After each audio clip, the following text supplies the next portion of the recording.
11वां पाठ खेलो कूदो स्वस्थ रहो। इस पाठ के बारे में जानकारी प्राप्त करेंगे। सबसे पहले स्वामी विवेकानंद ने कहा था, स्वस्थ शरीर में स्वस्थ मस्तिष्क का निवास होता है। इसका मतलब क्या है? स्वस्थ शरीर में हमारे शरीर अगर स्वस्थ रहे तो हमारा मस्तिष्क, मन, तन स्वस्थ रहे तो हमारा मस्तिष्क भी स्वस्थ रहेगा। स्वस्थ का मतलब क्या है? तंदुरुस्ती, आरोग्य, हेल्दी। बचपन सबके जीवन में एक अमूल्य समय है।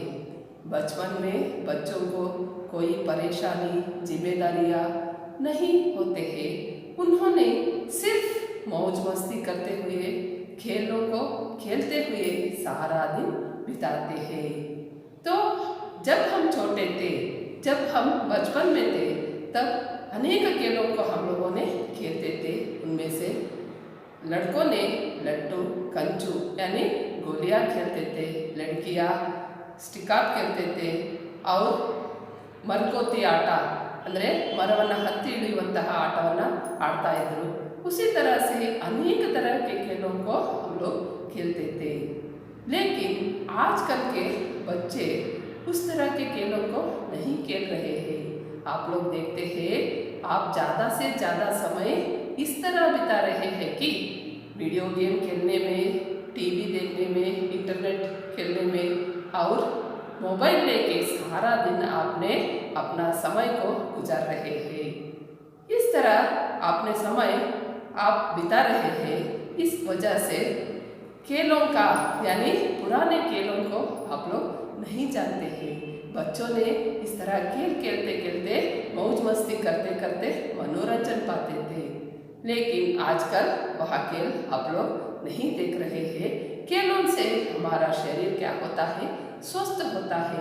अगर हमारा शरीर स्वस्थ रहे तो हमारा मस्तिष्क भी स्वस्थ रहेगा। ಮಕ್ಕಳೇ ನೋಡಿ, ಹಿಂದೆ ಬಾಲ್ಯದಲ್ಲಿ ನಾವೆಲ್ಲರೂ ಹಲವಾರು ರೀತಿಯ ಆಟಗಳನ್ನು ಆಡ್ತಾ ಇದ್ವಿ.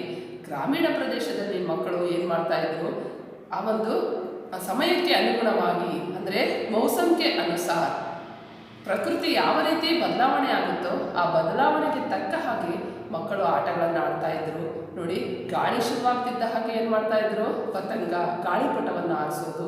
ಆಮೇಲೆ ಸಮ್ಮರ್ ಸೀಸನ್ ಬಂತು ಅಂದರೆ ಆ ಕೆರೆಗಳಿಗೆ, ಪಾಂಡ್ಸ್ ಅಂತ ಹೇಳ್ತೀರಲ್ವ ಮಕ್ಕಳೇ ನೀವು, ಕೆರೆಗಳಿಗೆ, ಹೊಳೆಗಳಿಗೆ ಎಲ್ಲ ಹೋಗ್ಬಿಟ್ಟು ನದಿಯಲ್ಲಿ, ಕೆರೆಗಳಲ್ಲಿ ಈಜಾಡ್ತಾ ಇದ್ರು, ತೈರ್ತೆ. ಆಮೇಲೆ ಮರಗಳಲ್ಲಿ ಹತ್ತಿಬಿಟ್ಟು ಮರಕೋತಿ ಆಟವನ್ನು ಆಡ್ತಾ ಇದ್ರು. ಆಮೇಲೆ ಹುಡುಗಿಯರು ಕುಂಟೆಬಿಲ್ಲೆ ಆಟ ಆಡ್ತಾ ಇದ್ರು, ಕಣ್ಣು ಮುಚ್ಚಾಲೆ ಆಟ ಆಡೋದು, ಬುಗುರಿ ಆಟ ಆಡೋದು. ಈ ರೀತಿ ಹಲವಾರು ರೀತಿಯ ಆಟಗಳನ್ನು ಆಡಿ ಸಮಯವನ್ನು ಖುಷಿಯಾಗಿ ಸಂತೋಷದಿಂದ ಕಳೀತಾ ಇದ್ರು. ಆದರೆ ಇತ್ತೀಚಿನ ದಿನಗಳಲ್ಲಿ ನಾವು ಈ ನವಯುಗದಲ್ಲಿ, ಇಂಟರ್ನೆಟ್ ಯುಗದಲ್ಲಿ ಏನಾಗ್ತಾ ಇದೆ, ಮಕ್ಕಳು ಹೆಚ್ಚಿನ ಸಮಯವನ್ನು ಯಾವಾಗಲೂ ವಿಡಿಯೋ ಗೇಮ್ಗಳನ್ನು ಆಟ ಆಡೋದು, ಇಂಟರ್ನೆಟ್ನಲ್ಲಿ ಕುಳಿತಿರೋದು, ಆಮೇಲೆ ಮೊಬೈಲ್ನಲ್ಲಿ ಕುಳಿತು ತಮ್ಮ ಸಮಯವನ್ನು ಈ ರೀತಿಯಾಗಿ ಕಳೀತಾ ಇದ್ದಾರೆ. ಇದರಿಂದ ಏನಾಗ್ತಾ ಇದೆ, ಶರೀರಕ್ಕೆ ಯಾವುದೇ ರೀತಿಯ ಕಸರತ್ತು, ವ್ಯಾಯಾಮ ಆಗ್ತಾ ಇಲ್ಲ. ಹೀಗಾಗಿ ಆರೋಗ್ಯದ ಕಡೆ ನಮಗೆ ಗಮನ ಕಡಿಮೆ ಆಗ್ತಾ ಇದೆ. ಈಗ ನಾವು ಹೆಚ್ಚು ಹೆಚ್ಚು ಆಟಗಳನ್ನು ಆಡೋದ್ರಿಂದ ನಮಗೆ ತನಿತಾನೇ ಆಗಿ ಏನು ಬರುತ್ತೆ, ಆರೋಗ್ಯ ಬರುತ್ತೆ. ನಮ್ಮ ಹಡ್ಡಿಯ ಅಂದರೆ ನಮಗೆ ಬೋನ್ಸಲ್ಲಿ, ಮಸಲ್ಸಲ್ಲಿ ಶಕ್ತಿ ಬರುತ್ತೆ. ಆದರೆ ಇತ್ತೀಚಿನ ದಿನಗಳಲ್ಲಿ ನಾವು ಕೂತು ಏನಾಗ್ತಾ ಇದ್ದೀವಿ, ಜಡ್ಡಗಟ್ತಾ ಇದ್ದೀವಿ. ಹೀಗೆ ಬದುಕನ್ನು ನಾವು ಹಾಳು ಮಾಡ್ಕೊಳ್ತಾ ಇದ್ದೀವಿ. ನೋಡೋಣ ಈ ಪಾಠದ आशय ಏನು ಅಂತ ಹೇಳಿಬಿಟ್ಟು ಮೊದಲಿಗೆ ನೋಡೋಣ. आशय, जीवन में स्वास्थ्य का महत्वपूर्ण स्थान है। सेहत को बनाए रखने के लिए कई लोग बहुत पैसे खर्च करते हैं। पैसे खर्च किए बिना ही अपने जीवन को स्वस्थ रखने के लिए खेलो कूदो स्वस्थ रहो, इस सूत्र को अपनाइए। जीवन में स्वास्थ्य का महत्वपूर्ण स्थान है।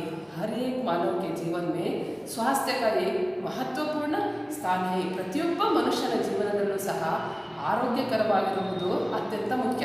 ಆರೋಗ್ಯ ಅನ್ನೋದು ಒಂದು ಮಹತ್ತರವಾಗಿರ್ತಕ್ಕಂತಹ ಘಟ್ಟವಾಗಿದೆ ಮಕ್ಕಳೇ. सेहत को बनाए रखने के लिए कई लोग बहुत पैसे खर्च करते हैं. ನಮ್ಮ ಆರೋಗ್ಯವನ್ನು ನಾವು ಪಡೆಯುವ ದೃಷ್ಟಿಯಿಂದ ಇತ್ತೀಚಿನ ದಿನಗಳಲ್ಲಿ ಜನತೆ ಏನು ಮಾಡ್ತಾ ಇದ್ದಾರೆ, ಹೆಚ್ಚು ಹೆಚ್ಚು ಹಣವನ್ನು ಖರ್ಚು ಮಾಡಿ ಎಲ್ಲಿಗೆ ಹೋಗ್ತಾ ಇದ್ದಾರೆ, ಜಿಮ್ಗಳಿಗೆ ಹೋಗೋದು, ಸ್ಪೋರ್ಟ್ಸ್ ಕ್ಲಬ್ಗಳಿಗೆ ಹೋಗೋದು, ಅಲ್ಲಿ ಹಣವನ್ನು ಖರ್ಚು ಮಾಡಿ ನಮ್ಮ ಆರೋಗ್ಯವನ್ನು ಕಂಡುಕೊಳ್ಳಲಿಕ್ಕೆ ಪ್ರಯತ್ನ ಪಡ್ತಾ ಇದ್ದಾರೆ. ಆದರೆ ಬಿನಾ ಖರ್ಚಿಗೆ ಬಿನಾ ಅಂದರೆ ಹಣವನ್ನು ವ್ಯಯಿಸದೇ ನಾವು ನಮ್ಮ ಆರೋಗ್ಯವನ್ನು ನಾವು ಕಾಪಾಡುವಂತಹ ಸೂತ್ರವನ್ನು ನಾವು ಕಂಡುಕೋಬೇಕಾಗಿದೆ. ಏನದು? पैसे खर्च किए बिना ही अपने जीवन को स्वस्थ रखने के लिए खेलो कूदो स्वस्थ रहो. ಹಾಗಾದರೆ ಹಣವನ್ನು ವ್ಯಯಿಸದೇ ನಾವು ಆರೋಗ್ಯವನ್ನು ಕಾಪಾಡಬೇಕಾದ್ರೆ ಏನು ಮಾಡಬೇಕು? ಚೆನ್ನಾಗಿ ಆಟ ಆಡಬೇಕು, ಕುಣಿಬೇಕು, ನೆಗೆಬೇಕು, ಖುಷಿ ಖುಷಿಯಾಗಿ ನಾವು ಸಮಯವನ್ನು ಕಳೆಯೋದ್ರಿಂದ ನಮಗೆ ಆರೋಗ್ಯ ತಾನಾಗಿಯೇ ಬರುತ್ತೆ ಅಂತ ಹೇಳಿ ಈ ಕವಿ ಹೇಳ್ತಾ ಇದ್ದಾರೆ. तो सबसे पहले हमने इस पाठ के कुछ शब्दार्थ को देखेंगे, बाद में पाठ को पढ़कर पाठ का सारांश को हम लोग देखेंगे. शब्दार्थ: छात्र, विद्यार्थी, स्टूडेंट, जरूरी, आवश्यक, नेसेसिटी, शीतल, ठंडा, कोल्ड, ತಂಪಾದ, ಸಮೀರ್, ಹವಾ, ವಾಯು, ಏರ್, ಸಮೀರ ಎಂದರೆ ಗಾಳಿ, ವಿಕಾಸ್, प्रगति, प्रोग्रेस, तलाश, ढूंढ, खोज, ಹುಡುಕುವುದು, ಚೋಟ್, ಘಾವ್, ವೂಂಡ್, ಚೋಟ್ ಅಂದರೆ ಗಾಯ ಆಗುವುದಕ್ಕೆ ಚೋಟ್ ಅಂತ ಹೇಳಿ ಕರೀತಾರೆ.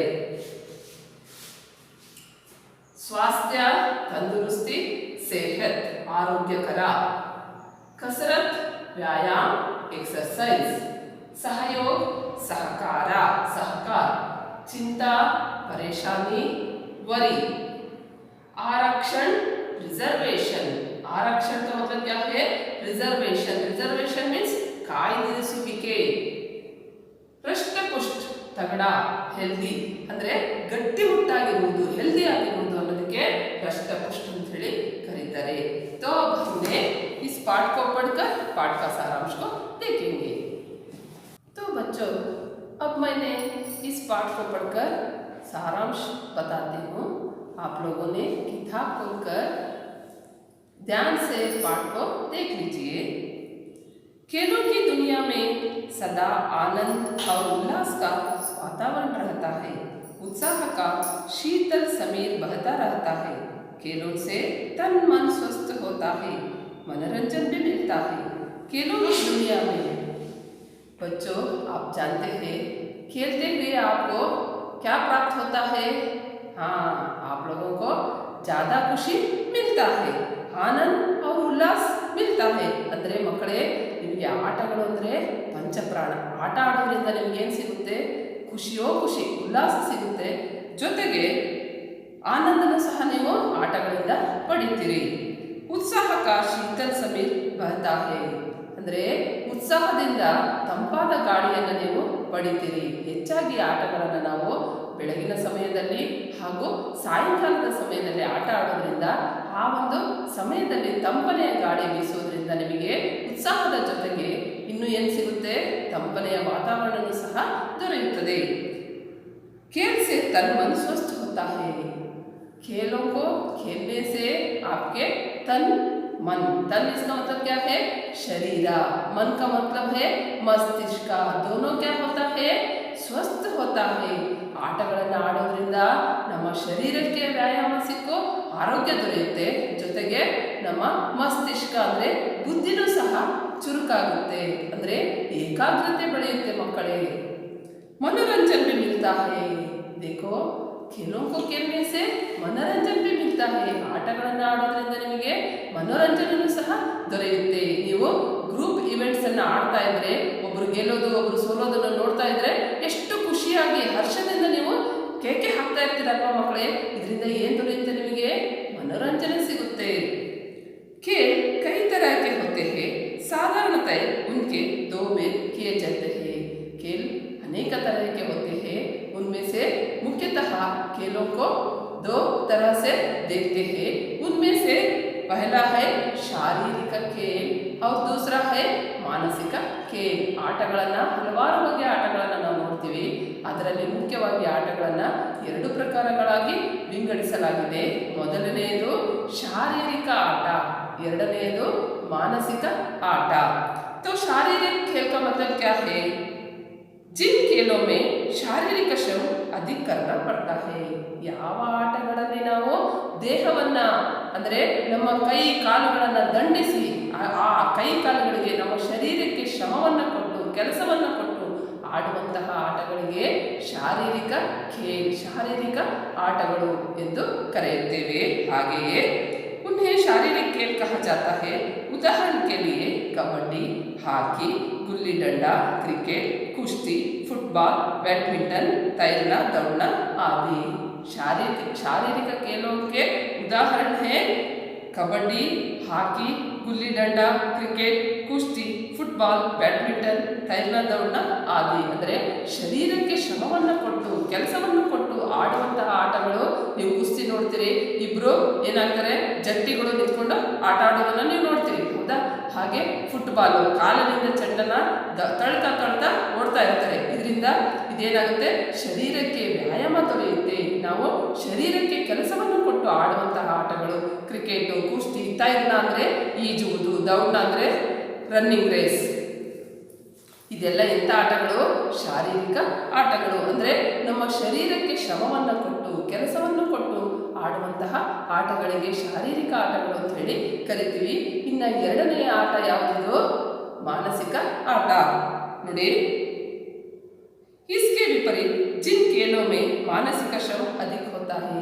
ಯಾವ ಆಟಗಳಲ್ಲಿ ನಾವು ಬುದ್ಧಿವಂತಿಕೆಯನ್ನ ಅಂದರೆ ಮೆದುಳಿನ ಶಕ್ತಿಯನ್ನು ಉಪಯೋಗಿಸಿ ನಾವು ಮೆದುಳಿನ ಒಂದು ಇದನ್ನು ಉಪಯೋಗಿಸಿಬಿಟ್ಟು ನಾವು ಆಡುವಂತಹ ಆಟಕ್ಕೆ ಮಾನಸಿಕ ಆಟ ಅಂತ ಹೇಳಿ ಕರಿತೀವಿ. ಅವುಗಳಲ್ಲಿ ಉನ್ಹೇ ಮಾನಸಿಕಕ್ಕೆ कहते हैं. ಉದಾಹರಣೆ के लिए ಶತರಂಜ್. ಹಾಗಾದರೆ ಮಾನಸಿಕ ಆಟ, ಬುದ್ಧಿವಂತಿಕೆಯ ಆಟಗಳಲ್ಲಿ ನಾವು ನಮ್ಮ ಬುದ್ಧಿವಂತಿಕೆಯನ್ನು ಉಪಯೋಗಿಸಿ ಆಡುವಂತಹ ಆಟಗಳಲ್ಲಿ ಮುಖ್ಯವಾಗಿ ಶತರಂಜ್. ಶತರಂಜ್ ಅಂದರೆ ಏನು ಮಕ್ಕಳೇ? ಶತರಂಜ್ ಅಂದರೆ ಚೆಸ್.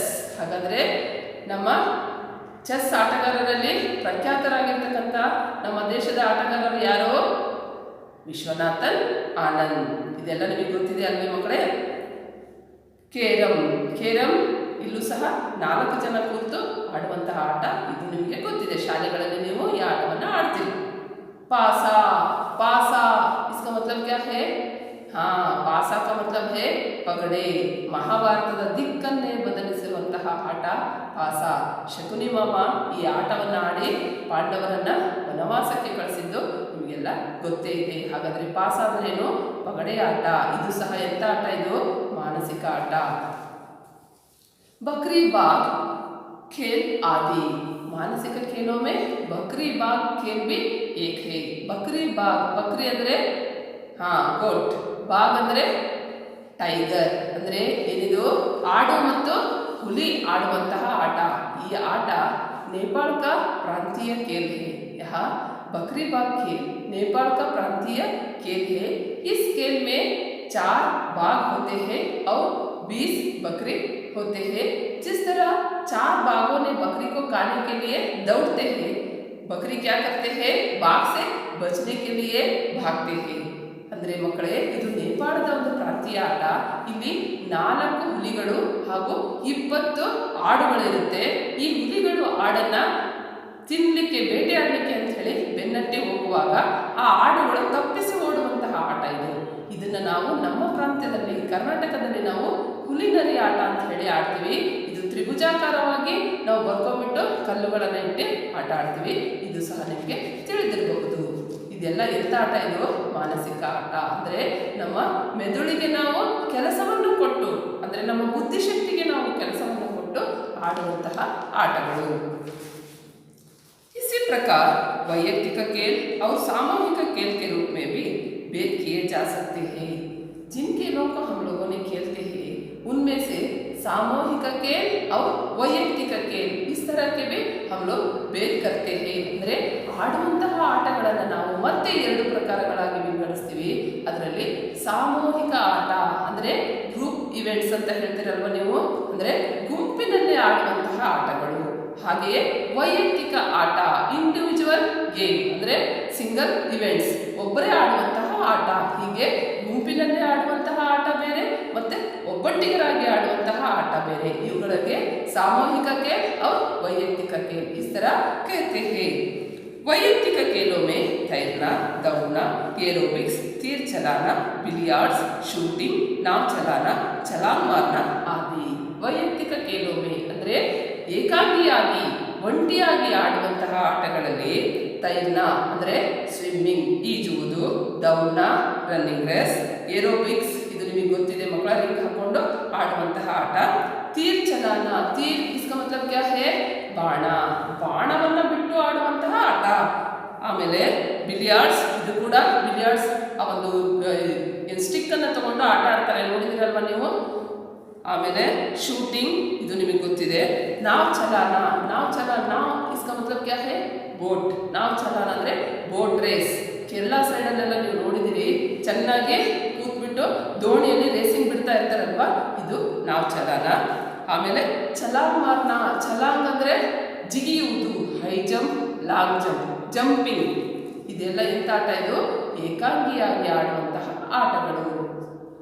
ಅದೇ ರೀತಿಯಾಗಿ ಸಾಮೂಹಿಕ खेलों में volleyball, cricket, football, kabaddi, badminton ಆದಿ. ಗ್ರೂಪ್ ಇವೆಂಟ್ಸ್ ಅಂತ ಏನು ನೀವು ಕರಿತೀರಿ, ಗುಂಪಿನಲ್ಲಿ ಆಡುವಂತಹ ಆಟಗಳಲ್ಲಿ volleyball, cricket, football, kabaddi, badminton ಇನ್ನೂ ಮುಂತಾದ ಆಟಗಳನ್ನು ನಾವು ಗುಂಪಿನಲ್ಲಿ ಆಡುವ ಆಟಗಳನ್ನಾಗಿ ಕಾಣ್ತೀವಿ. ಅದರಲ್ಲಿ ಹೆಚ್ಚು ಹೆಚ್ಚು ಏನು ಪ್ರಸಿದ್ಧಿಯನ್ನು ಪಡೆದಿದೆ, ಇತ್ತೀಚಿನ ದಿನಗಳಲ್ಲಿ ನೀವು ನೋಡ್ತೀರಿ ಕ್ರಿಕೆಟ್ ಹೆಚ್ಚು ಪ್ರಸಿದ್ಧಿಯನ್ನು ಪಡೆದಿದೆ. ಹಾಗೆ ಫುಟ್ಬಾಲ್ನಲ್ಲಿ ಮಕ್ಕಳೇ ಅರ್ಜೆಂಟೈನಾದ ಮೆರಡೋನಾ ಅಂತಕ್ಕಂತಹ ವ್ಯಕ್ತಿ ಫುಟ್ಬಾಲನ್ನು ಜಗತ್ತಿಗೆ ಹೆಚ್ಚು ಹೆಚ್ಚು ಪ್ರಸಿದ್ಧಿಯನ್ನು ತಂದುಕೊಟ್ರು. ಮೊನ್ನೆ ತಾನೇ ಅವರು ಮರಣ ಹೊಂದಿದ್ರು, ಈ ವಿಷಯನೂ ಸಹ ನಮಗೆ ತಿಳಿದಿದೆ. ಹಾಗೆ ಕಬಡ್ಡಿ ಇದು ನಮ್ಮ ರಾಜ್ಯದ ಆಟವಾಗಿದೆ, ಕರ್ನಾಟಕದ ಆಟ ಇದು ಕಬಡ್ಡಿ. इसी प्रकार खेलों का और एक भेद भी है, कबड्डी, क्रिकेट, ಹಾಕಿ, ವಾಲಿಬಾಲ್ ಆದಿ ಮೈದಾನಿ खेल है.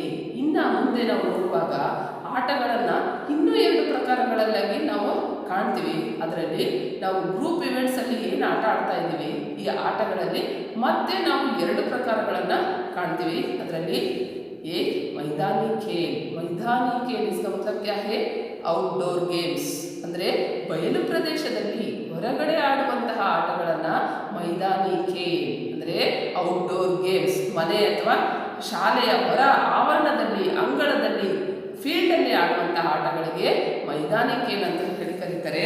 ಆಮೇಲೆ ಇನ್ನೊಂದೇನು ಘರೇಲು ಖೇಲ್, ಘರೇಲು ಖೇಲ್ ಅಂದರೆ ಇಂಡೋರ್ ಗೇಮ್ಸ್, ಮನೆಯ ಒಳಗಡೆಗೆ ಕೂತು ಆಡುವಂತಹ ಆಟಗಳು.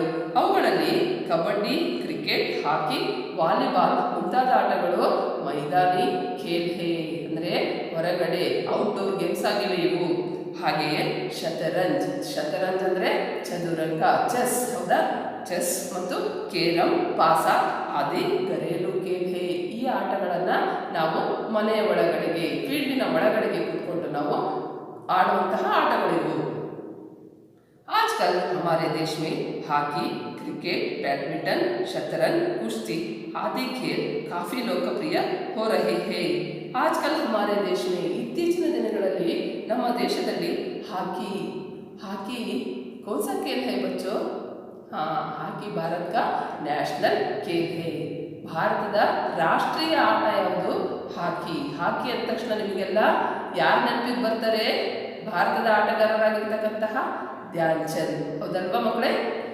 ಹಾಕಿ ಮತ್ತೆ ಕ್ರಿಕೆಟ್, ಕ್ರಿಕೆಟ್ ಅಂದರೆ ನಿಮಗೆಲ್ಲ ಅಚ್ಚುಮೆಚ್ಚಿನ ಆಟ, ಹೌದಾ? ಈಗಷ್ಟೇ 2020 ಗೇಮ್ಸನ್ನು ನೀವು ನೋಡಿದ್ದೀರಿ. ಇದರಲ್ಲಿ ತೆಂಡೂಲ್ಕರ್, ದ್ರಾವಿಡ್, ಧೋನಿ ಇವರನ್ನೆಲ್ಲ ನಿಮಗೆ ಗೊತ್ತಿದೆ. ಹಾಗೆ ಬ್ಯಾಡ್ಮಿಂಟನ್, ಶತರಂಜ್, ಕುಸ್ತಿ ಆದಿ ಖೇಲ್ ಕಾಫಿ ಲೋಕಪ್ರಿಯ ಹೋ ರಹಿ ಹೇ. ಇತ್ತೀಚಿನ ದಿನಗಳಲ್ಲಿ ನಮ್ಮ ದೇಶದಲ್ಲಿ ಈ ಆಟಗಳು ಹೆಚ್ಚು ಹೆಚ್ಚು ಪ್ರಸಿದ್ಧಿಯನ್ನು ಪಡೀತಾ ಇವೆ. ಶತರಂಜ್ ಅಂದರೆ ಚದುರಂಗ, ಚದುರಂಗದಲ್ಲಿ ವಿಶ್ವನಾಥನ್ ಆನಂದ್ ಇವರು ಪ್ರಸಿದ್ಧಿಯನ್ನು ಪಡೆದಿದ್ದಾರೆ. ಹಾಗೆ ಕುಸ್ತಿಯನ್ನು ಸಹ ನೀವು ನೋಡಿದ್ದೀರಿ ಮಕ್ಕಳೇ. राज्य और राष्ट्र के स्तर पर खिलाड़ियों को पुरस्कार दिए जाते हैं. जो खिलाड़ी खेल में भाग लेते हैं उनके लिए राज्य और राष्ट्रीय स्तर पर उन्हें पुरस्कार दिया जाता है. ಆಟಗಳಲ್ಲಿ ಭಾಗವಹಿಸುವಂತಹ ಆಟಗಾರರಿಗೆ ಕೇವಲ ನಮ್ಮ ಸ್ಟೇಟ್ ಗೌರ್ಮೆಂಟ್ ಮಾತ್ರವಲ್ಲ, ಬದಲಿಗೆ ಸೆಂಟ್ರಲ್ ಗೌರ್ಮೆಂಟ್ ರಾಜ್ಯದಿಂದಲೂ ಸಹ ಅವರಿಗೆ ಸನ್ಮಾನ ಮಾಡಲಾಗುತ್ತದೆ. जैसे अर्जुन, एकलव्य, द्रोणाचार्य, ध्यानचंद, राजीव खेल रत्न आदि. इस तरह के पुरस्कार को खिलाड़ियों को दिया जाता है. ಪ್ರತಿ ವರ್ಷವೂ ಸಹ ಈ ರೀತಿಯಾಗಿರ್ತಕ್ಕಂತಹ ಪುರಸ್ಕಾರಗಳನ್ನು ಆಟಗಾರರಿಗೆ ಕೊಟ್ಟು ಅವರನ್ನು ಗೌರವಿಸಲಾಗುತ್ತೆ. ಜೊತೆಗೆ ಆಟಗಳಿಗೆ ಪ್ರೋತ್ಸಾಹವನ್ನು ನೀಡುವ ಉದ್ದೇಶದಿಂದ ರಾಜ್ಯ ಸರ್ಕಾರ ಹಾಗೂ ಕೇಂದ್ರ ಸರ್ಕಾರ ಪುರಸ್ಕಾರಗಳನ್ನು ಆಟಗಾರರಿಗೆ ನೀಡಲಾಗುತ್ತೆ. ಅದರಲ್ಲಿ ಅರ್ಜುನ ಪ್ರಶಸ್ತಿ, ಏಕಲವ್ಯ ಪ್ರಶಸ್ತಿ, ದ್ರೋಣಾಚಾರ್ಯ ಪ್ರಶಸ್ತಿ, ಧ್ಯಾನ್ ಚಂದ್ ಪ್ರಶಸ್ತಿ, ರಾಜೀವ್ ಖೇಲರತ್ನ ಪ್ರಶಸ್ತಿಯಂತಹ ಪ್ರಶಸ್ತಿಯನ್ನು ಕೊಟ್ಟು ಗೌರವಿಸಲಾಗುತ್ತೆ. ಪುರಸ್ಕಾರ ಕೆ ಸಾಥ್ ಧನರಾಶಿ भी दी जाती है. ಕೇವಲ ಗೌರವ ಸನ್ಮಾನ ಮಾತ್ರವಲ್ಲ, ಜೊತೆಗೆ ಈ ಗೌರವದ ಜೊತೆಗೆ ಇನ್ನೇನನ್ನು ನೀಡಲಾಗುತ್ತೆ? ಧನರಾಶಿ, ಹೆಚ್ಚು ಹೆಚ್ಚು ಲಕ್ಷಗಟ್ಟಲೆ ಹಣವನ್ನು ಸಹ ಇವರಿಗೆ ಬಹುಮಾನದ ರೂಪದಲ್ಲಿ ನೀಡಲಾಗುತ್ತದೆ. अच्छे अच्छे खिलाड़ियों को और पुरस्कार प्राप्त खिलाड़ियों को भी राज्य सरकार, केंद्र सरकार, बैंक और कई कंपनियों में भी नौकरी दी जाती है. ನೋಡಿ, ಒಳ್ಳೆಯ ಆಟಗಾರರಿಗೆ ಇವರು ಪ್ರಸಿದ್ಧಿಯನ್ನು ಪಡೆದ ನಂತರ ಇವರಿಗೇನಾಗುತ್ತೆ? ರಾಜ್ಯ ಸರ್ಕಾರದ ವತಿಯಿಂದ, ಅಂದರೆ ನಮ್ಮ ಸ್ಟೇಟ್ ಗೌರ್ಮೆಂಟ್ ಆಗಿರ್ಬೋದು ಅಥವಾ ಸೆಂಟ್ರಲ್ ಗೌರ್ಮೆಂಟ್ ಆಗಿರ್ಬೋದು, ಇನ್ನು ಒಳ್ಳೆ ಒಳ್ಳೆ ಕಂಪನಿಗಳಾಗಿರ್ತಕ್ಕಂಥ ಕಂಪನಿಗಳಲ್ಲಿ ಇವರಿಗೆ ರಿಸರ್ವೇಷನ್ ಕೋಟಾದ ಮೂಲಕ ಡೈರೆಕ್ಟಾಗಿ ಅಪಾಯಿಂಟ್ಮೆಂಟ್, ಕೆಲಸಕ್ಕೆ ಇವರನ್ನು ತೆಗೆದುಕೊಳ್ತಾರೆ. ಡೈರೆಕ್ಟಾಗಿ ಅಪಾಯಿಂಟ್ಮೆಂಟ್ ಆಗುತ್ತೆ. ಸ್ಪೋರ್ಟ್ಸ್ ಮನ್ಗಳಿಗೆ ಈ ಅವಕಾಶ ಇದೆ. ರಾಜ್ಯ ಸರ್ಕಾರ, ಕೇಂದ್ರ ಸರ್ಕಾರ, ಬ್ಯಾಂಕ್ ಅವ್ರ ಕೈ ಕಂಪನಿಯೊಮ್ಮೆ ಮತ್ತು ದೊಡ್ಡ ದೊಡ್ಡ ಬ್ಯಾಂಕ್ಗಳಲ್ಲೂ ಸಹ, ರಾಷ್ಟ್ರೀಕೃತ ಬ್ಯಾಂಕ್ಗಳಲ್ಲೂ ಸಹ ಕೆಲಸಕ್ಕೆ ತಗೊಳ್ತಾರೆ. पुरस्कार प्राप्त खिलाड़ियों को नौकरियों की भर्ती में आरक्षण की सुविधा भी रहती है. आरक्षण इसका मतलब क्या है? ರಿಸರ್ವೇಷನ್, ಕಾಯ್ದಿರಿಸುವಿಕೆ. ಅಂದರೆ ಈಗ ಸ್ಪೋರ್ಟ್ಸ್ ಮನ್ ಕೋಟಾ ಅಂತ ಹೇಳಿ ಇರುತ್ತೆ ಮಕ್ಕಳೇ. ನೀವು PUC ಆದ ನಂತರ ಎಂಜಿನಿಯರಿಂಗಿಗೆ ಇರ್ಬೋದು, ಆಮೇಲೆ ಮೆಡಿಕಲ್ ಇರ್ಬೋದು, ಇಲ್ಲೂ ಸಹ ಸ್ಪೋರ್ಟ್ಸ್ ಕೋಟಾ ಇರುತ್ತೆ. ಅದ್ರ ಮೇಲೆ ನಿಮಗೆ ಡೈರೆಕ್ಟಾಗಿ ಸೀಟ್ ಸಿಗುತ್ತೆ. ಹಾಗೆ ಮುಂದೆ ನೀವು ಓದಿದ ನಂತರ ಅಥವಾ PUC ಆದಮೇಲೂ ಸಹ ನಿಮಗೆ ಒಳ್ಳೆ ಒಳ್ಳೆ ಕಂಪನಿಗಳಲ್ಲಿ ಕೆಲಸಗಳನ್ನು ದೊರೆಯುವಂಥ ಅವಕಾಶ ನಿಮಗೆ ಆಟದಲ್ಲಿ ಭಾಗವಹಿಸಿದರೆ ದೊರೆಯುತ್ತೆ. ಹಾಗೆ ಹೆಚ್ಚು ಹಣವನ್ನು ಸಹ ಗಳಿಕೆ ಮಾಡುವಂತಹ ಒಂದು ಅವಕಾಶವೂ ಸಹ ನಿಮಗೆ ಇಲ್ಲಿ ದೊರೆಯುತ್ತೆ. ನೌಕರಿयों की भर्ती में आरक्षण की सुविधा भी रहती है. ಅಪಾಯಿಂಟ್ಮೆಂಟ್ ಆಗುವ ಒಂದು ಸಮಯದಲ್ಲಿ ರಿಸರ್ವೇಷನ್ ಸಹ ನಿಮಗಿರುತ್ತೆ. ಅಲ್ಲಿ ಕಿಲಾಡಿಯೋ ಆಟಗಾರರಿಗೆ ರಿಸರ್ವೇಷನ್ ಇರುತ್ತೆ. ಸೆಂಟ್ರಲ್ ಗೌರ್ಮೆಂಟ್ ಇರ್ಬೋದು, ಸ್ಟೇಟ್ ಗೌರ್ಮೆಂಟ್ ಇರ್ಬೋದು, ಬ್ಯಾಂಕ್ಗಳಿರ್ಬೋದು, ಒಳ್ಳೆ ಒಳ್ಳೆ ಕಂಪನಿಗಳಲ್ಲಿ ರಿಸರ್ವೇಷನ್ ಕೋಟಾದ ಮೂಲಕ ನಿಮಗೆ ಡೈರೆಕ್ಟಾಗಿ ಅಪಾಯಿಂಟ್ಮೆಂಟನ್ನು ಮಾಡ್ಕೊಳ್ತಾರೆ. इतना ही नहीं, रेल, हवाई जहाज आदि में सफर करने के लिए भी विशेष रूप से आरक्षण की सुविधा दी जाती है. ಇಷ್ಟೇ ಅಲ್ಲ, ನೀವು ಟ್ರೈನ್ನಲ್ಲಿ ಪ್ರಯಾಣ ಮಾಡಬೇಕಾಗಿದ್ದರೆ ಅಲ್ಲೂ ಸಹ ನಿಮಗೆ ಫಸ್ಟ್ ಕ್ಲಾಸ್ನಲ್ಲಿ ನಿಮಗೆ ರಿಸರ್ವೇಷನ್ ಸಿಗುತ್ತೆ ಫ್ರೀಯಾಗಿ. ಹಾಗೆಯೇ ಹವಾಯಿ ಜಹಾಜ್, ವಿಮಾನಯಾನದಲ್ಲೂ ಸಹ ನಿಮಗೆ ರಿಸರ್ವೇಷನ್ ಕೋಟಾದ ಮೂಲಕ ನಿಮಗೆ ಫ್ರೀಯಾಗಿ ಸುವಿಧಾ ಅಂದರೆ ಅವಕಾಶವನ್ನು ಒದಗಿಸಿಕೊಟ್ಟಿರ್ತಾರೆ. ಹಾಗೆ कई कंपनियां खिलाड़ियों को अपने प्रतिनिधि बना लेती है. ಹಾಗೆ ದೊಡ್ಡ ದೊಡ್ಡ ಕಂಪನಿಗಳು ಆಟಗಾರರನ್ನು ತಮ್ಮ ಕಂಪನಿಯ ಅಂಬಾಸಿಡರನ್ನಾಗಿ ನಿಯೋಜಿಸ್ತಾರೆ. ಹಾಗೆ ಅಡ್ವರ್ಟೈಸ್ನಲ್ಲಿ ನಿಮಗೆಲ್ಲ ಗೊತ್ತಿದೆ ಮಕ್ಕಳ, ಕೋಕಾ ಕೋಲಾ ಅಡ್ವರ್ಟೈಸನ್ನು ಕ್ರಿಕೆಟಿಗರು ಕೊಡ್ತಾರೆ. ಹಾಗೆ Boost is a secret of my energy, ಈ ಒಂದು ಅಡ್ವರ್ಟೈಸನ್ನು ನೋಡಿದಿರಲ್ವ ನೀವು?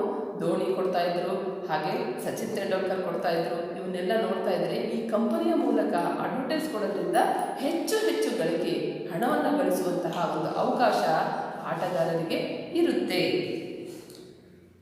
ಜೀವನ ಮೇ ಖೇಲೋ ಕಾ ಸ್ಥಾನ ಬಹುತ್ ಮಹತ್ವಪೂರ್ಣ ಹೈ. ಜೀವನದಲ್ಲಿ ಆಟಗಳಿಗೆ ತನ್ನದೇ ಆಗಿರ್ತಕ್ಕಂತಹ ಒಂದು ಪ್ರಾಶಸ್ತ್ಯ ಇದೆ. ಖೇಲ್ ಛಾತ್ರ ಜೀವನ ಕಾ ಮಹತ್ವಪೂರ್ಣ ಹೈ. देखो, खेल छात्र जीवन का एक महत्वपूर्ण अंग है. ಮಕ್ಕಳಿಗೆ ಅದರಲ್ಲೂ ವಿಶೇಷವಾಗಿ ಸ್ಟೂಡೆಂಟ್ಸ್ ಲೈಫಲ್ಲಿ, ಛಾತ್ರ ಅಂದರೆ ಸ್ಟೂಡೆಂಟ್ಸ್ ತಾನೆ, ಹಾಗಾದರೆ ವಿದ್ಯಾರ್ಥಿಯ ಜೀವನದಲ್ಲಿ ಆಟಗಳು ಒಂದು ಮಹತ್ತರವಾಗಿರ್ತಕ್ಕಂತಹ ಒಂದು ಘಟ್ಟವಾಗಿದೆ ಮಕ್ಕಳೇ. ಎಲ್ಲ ಮಕ್ಕಳು ಸಹ ಆಟವನ್ನು ಆಡಲೇಬೇಕು. ಛಾತ್ರೋं के लिए पढ़ाई के साथ साथ खेलना भी जरूरी है. ಕೇವಲ ಓದಿನಲ್ಲಿ ಮಗ್ನರಾಗಿರೋದಷ್ಟೇ ಅಲ್ಲ, ಜೊತೆಗೆ ಓದಿನ ಜೊತೆಗೆ ಆಟಗಳಲ್ಲೂ ಸಹ ಭಾಗವಹಿಸಬೇಕು. ಇದರಿಂದ ನಿಮಗೆ ಮಾನಸಿಕ ಶಕ್ತಿ ಸಿಗುತ್ತೆ, ಏಕಾಗ್ರತೆ ಬೆಳೆಯುತ್ತೆ, ಶರೀರಕ್ಕೆ ವ್ಯಾಯಾಮವಾಗಿ ಆರೋಗ್ಯಕರವಾಗಿರ್ತೀರಿ। खेलों द्वारा बच्चों में धैर्य, लगन, परिश्रम, उत्साह तथा परस्पर सहयोग आदि गुणों का विकास होता है। खेलों द्वारा बच्चों में धैर्य ನೋಡಿ, ಆಟಗಳನ್ನು ಆಡೋದ್ರಿಂದ ನಿಮಗೆ ಏನು ಬರುತ್ತೆ?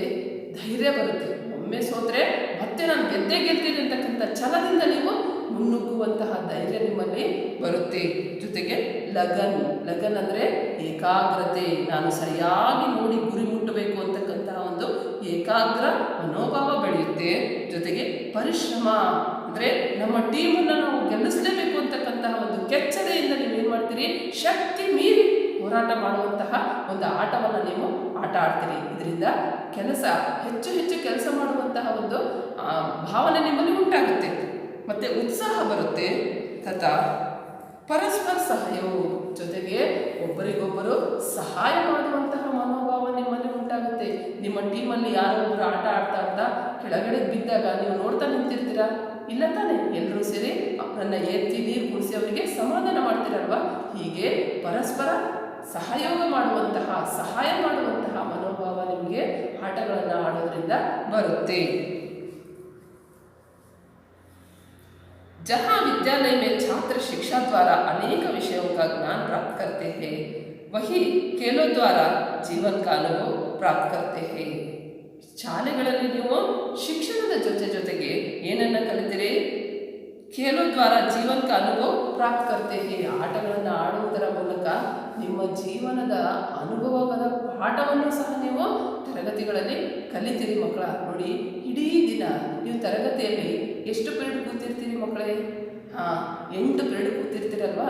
ಆ 8 ಪೀರಿಯಡನ್ನು ಸಹ ಅಧ್ಯಾಪಕರು, ಶಿಕ್ಷಕರು ತರಗತಿಯ ಮೇಲೆ ತರಗತಿ ಹಾಗೆ ಬಂದು ನಾವು ಪಾಠ ಮಾಡ್ತಾ ಇದ್ರೆ ನಿಮಗೇನು ಅನಿಸುತ್ತೆ? ಬೋರ್ ಆಗುತ್ತಲ್ವಾ? ಅದೇ ಒಂದು ಪೀರಿಯಡ್ ನೀವು ಫಿಸಿಕಲ್ ಎಜುಕೇಷನ್ PT ಅಂತ ಹೇಳಿ ಹೊರಗಡೆ ಹೋದರೆ ನೀವು ಎಷ್ಟು ಖುಷಿಯಿಂದ ನೀವು ಆಟ ಆಡಿ ವಾಪಸ್ ಬಂದ ಮೇಲೆ ಒಂದು 10 ನಿಮಿಷ ಬೇಕು ನಿಮ್ಮನ್ನು ತರಗತಿಯಲ್ಲಿ ಕಂಟ್ರೋಲಿಗೆ ತರಲಿಕ್ಕೆ। ಹಾಗಾದರೆ ಇಂತಹ ಒಂದು ಉತ್ಸಾಹ, ಖುಷಿ, ಆನಂದ ಎಲ್ಲಿಂದ ಬಂತು? ಆಟಗಳನ್ನು ಆಡೋದ್ರಿಂದ। नेहरू जी के अनुसार खेल को खेल की भावना से ही खेलना चाहिए। हमारे प्रधानमंत्री नेहरू जी कहते हैं, खेलों को खेल की दृष्टि से ही देखना है। ಆಟಗಳನ್ನು ಕೇವಲ ಆಟದ ದೃಷ್ಟಿಯಿಂದ ಮಾತ್ರ ನೋಡಬೇಕು। ಇದರ ಅರ್ಥ ಏನು ಮಕ್ಕಳೇ? ಆಟದಲ್ಲಿ ಯಾರೇ ಒಬ್ಬರು ಸೋತ್ರೆ ಗೆದ್ದವನನ್ನು ಹಿಂಸೆ ಮಾಡೋದು, ಈ ರೀತಿ ಯಾವ ಒಂದು ಭಾವನೆಯಿಂದನೂ ಸಹ ನೋಡಬಾರದು। ಆಟಗಳನ್ನು ಆಡಿ ಅಲ್ಲೇ ಮರಿಬೇಕು, ಆಟಗಳ ದೃಷ್ಟಿಯಿಂದಲೇ ನಾವು ನೋಡಬೇಕು। नेहरू जी के समान ही गांधी जी भी स्वास्थ्य के लिए व्यायाम आवश्यक मानते थे। नेहरू ಇವರ ಹಾಗೆಯೇ ಮಹಾತ್ಮ ಗಾಂಧೀಜಿಯವರು ಸಹ ಈ ಆಟಗಳನ್ನು ವ್ಯಾಯಾಮದ ದೃಷ್ಟಿಯಿಂದ ಇದು ಅವಶ್ಯಕವಾಗಿ ಏನು ಬೇಕು? ಆಟಗಳು ಮನುಷ್ಯನ ಜೀವನದಲ್ಲಿ ಬೇಕೇ ಬೇಕು ಅಂತ ಹೇಳಿ ಗಾಂಧೀಜಿಯವರು ಸಹ ಹೇಳ್ತಾ ಇದ್ರು। ಹಾಗಾದರೆ ನಾವು ಕುತ್ಕೊಂಡು ವ್ಯಾಯಾಮ ಮಾಡುವ ಬದಲು ಆಟಗಳನ್ನು ಆಡೋದ್ರಿಂದ ನಮಗೆ ನಮ್ಮ ದೇಹಕ್ಕೆ ವ್ಯಾಯಾಮ, ಕಸರತ್ತು ಅಂತ ಏನು ಹೇಳ್ತೀವಿ, एक्सरसाइज ಇದು ಆಗುತ್ತೆ। खेल भी व्यायाम का ही एक अंग है। खेलने से हमारे अंगों की कसरत हो जाती है। ಆಟಗಳನ್ನು ಆಡೋದ್ರಿಂದ ನಮ್ಮ ದೇಹದ ಭಾಗಗಳಿಗೆ ಏನು ಸಿಗುತ್ತೆ? ಕಸರತ್ ಅಂದರೆ ವ್ಯಾಯಾಮ ದೊರೆಯುತ್ತೆ। और हम ಹೃಷ್ಟಪುಷ್ಟ बनते हैं। ಈ ರೀತಿ ವ್ಯಾಯಾಮ ಸಿಗೋದ್ರಿಂದ ನಮ್ಮ ಶರೀರ ಏನಾಗುತ್ತೆ? ಹೃಷ್ಟಪುಷ್ಟ ಅಂದರೆ ಬಲ್ವಾನ್, ಹೆಲ್ದಿಯಾಗಿ ಗಟ್ಟಿಮುಟ್ಟಾಗಿರ್ತಕ್ಕಂತಹ ಶರೀರ ನಿಮಗೆ ದೊರೆಯುತ್ತೆ। अतः अच्छे स्वास्थ्य के लिए खेलना जरूरी है।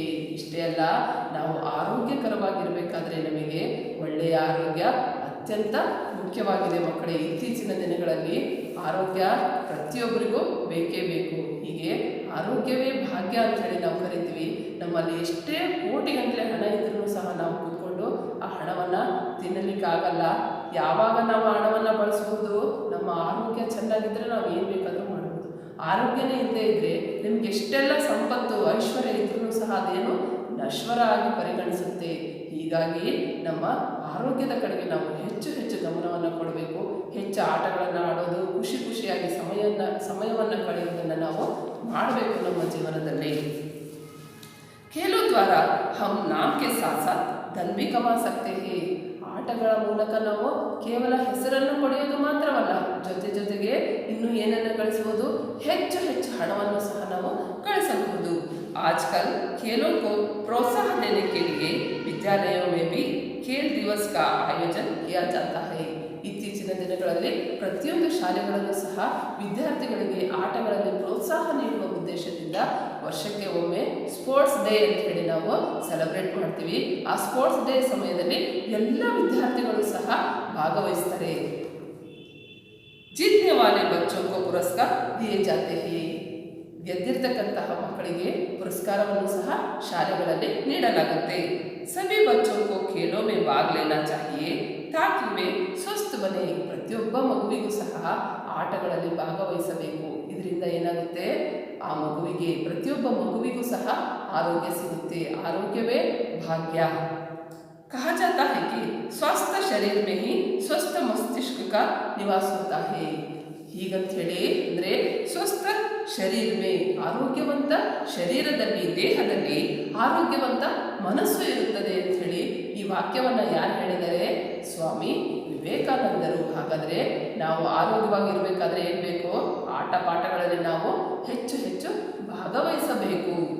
अतः तन मन दोनों को स्वस्थ बनाने के लिए खेलना अत्यंत आवश्यक है। ನಮ್ಮ ತನು ಮನ ಅಂದರೆ ದೇಹ ಹಾಗೂ ಮನಸ್ಸನ್ನು ಎರಡನ್ನೂ ಸಹ ನಾವು ಆರೋಗ್ಯವಾಗಿ ಇಡಬೇಕಾದ್ರೆ ನಮಗೇನು ಬೇಕು? ಆಟಗಳನ್ನು ಆಡಿ ಮನೋರಂಜನೆಯನ್ನು ಪಡಿಬೇಕು, ಉತ್ಸಾಹದಿಂದ ಸಮಯವನ್ನು ಕಳೆಯಬೇಕು। ಮಕ್ಕಳೇ, ಹೆಚ್ಚು ಹೆಚ್ಚು ಸಮಯ ನಾವು ಪಾಠಗಳಲ್ಲಿ ತೊಡಗಿದ್ರೂ ಸಹ ಸಮಯವನ್ನು ಮಾಡಿಕೊಂಡು ಸ್ವಲ್ಪ ಸಮಯ ಆಟಗಳನ್ನು ಸಹ ಆಡಬೇಕು। ಹೀಗೆ ಗ್ರಾಮೀಣ ಆಟಗಳನ್ನು ಸಹ ನಾವು ಉಳಿಸಿ ಬೆಳೆಸಬೇಕು। ಹೆಚ್ಚು ಸಮಯ ನೀವು ಕೇವಲ ಮೊಬೈಲು ಮತ್ತು ವಿಡಿಯೋ ಗೇಮ್ ಇವುಗಳನ್ನು ನೋಡೋದ್ರಲ್ಲೇ ಕಳೀತಾ ಇದ್ದೀರಾ, ಅದನ್ನು ಕಡಿಮೆ ಮಾಡಿ ಗ್ರಾಮೀಣ ಆಟದ ಕಡೆ ನೀವು ಗಮನವನ್ನು ಕೊಡಿ। ಇದರಿಂದ ಏನಾಗುತ್ತೆ, ನಿಮಗೆ ಆರೋಗ್ಯ ಸಿಗುತ್ತೆ, ಮನಸ್ಸಿಗೆ ಉಲ್ಲಾಸ ಉಂಟಾಗುತ್ತೆ, ಮನೋರಂಜನೆ ಸಹ ನೀವು ಪಡಿತೀರಿ। ಹಾಗಾದರೆ ಧನ್ಯವಾದ ಮಕ್ಕಳೇ।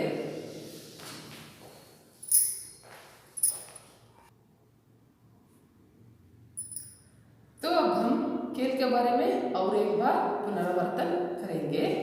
खेल दो तरह के किए जाते हैं।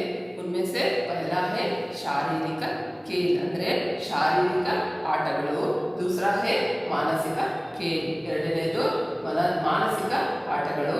शारीरिक खेल में मुख्यतः कबड्डी, हॉकी, गुल्ली डंडा, क्रिकेट, कुश्ती, फुटबॉल, बैडमिंटन, तैरना, दौड़ना आदि खेलों को हम लोग देखते हैं। ಅಂದರೆ ಶರೀರಕ್ಕೆ ಶ್ರಮವನ್ನು ಕೊಟ್ಟು ಕೆಲಸವನ್ನು ಕೊಟ್ಟು ಆಡುವಂತಹ ಆಟಗಳು ಈ ಎಲ್ಲ ಆಟಗಳಾಗಿವೆ। ಹಾಗೆಯೇ ಮಾನಸಿಕ ಆಟಗಳಲ್ಲಿ ಶತರಂಜ್ ಅಂದರೆ ಚದುರಂಗ, ಚೆಸ್, ಕೇರಂ, ಪಾಸ, ಬಕ್ರಿಬಾಲ್ ಇವು ಏನಿದು ಮಾನಸಿಕ ಆಟಗಳಲ್ಲಿ ಪ್ರಮುಖವು। ಹಾಗೆಯೇ ಈ ಆಟಗಳನ್ನು ಮತ್ತೆ ಎರಡು ಭಾಗಗಳಾಗಿ ನಾವು ವಿಂಗಡಿಸ್ತೀವಿ। ಅದರಲ್ಲಿ ಒಂದು मैदानी खेल आउटडोर गेम्स, घरेलू खेल इंडोर गेम्स। आउटडोर गेम्स में कबड्डी, क्रिकेट, हॉकी, वॉलीबॉल आदि। घरेलू खेल में शतरंज, कैरम, पासा आदि खेलों को हम लोग देखते हैं। तो बच्चों, आपने घर में और एक बार ध्यान से इस पाठ को पढ़कर समझ लीजिए। तो ठीक है, धन्यवाद।